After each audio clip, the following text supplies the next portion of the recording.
প্রিয় ভক্ত, এই দুর্লভ স্থানের দর্শন করলে রোমাঞ্চিত হয়ে যাব আমরা কৃষ্ণ প্রেমে।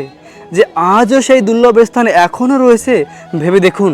সেই 5000 বছর আগে ঠিক যে স্থানে বিষভানু মহারাজ অষ্টদল পদ্মের উপরে রাধারানীকে পেয়েছিল, এখনও সেই স্থানের চিহ্ন রয়েছে।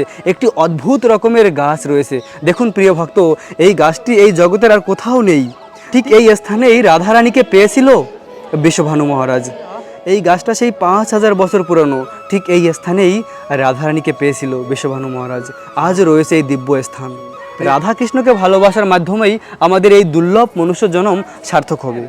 রাধাকৃষ্ণের প্রেম বিনা আমাদের জীবন ব্যর্থ। তাই রাধাকৃষ্ণের প্রেম লাভ করাই আমাদের জীবনের একমাত্র সার্থকতা।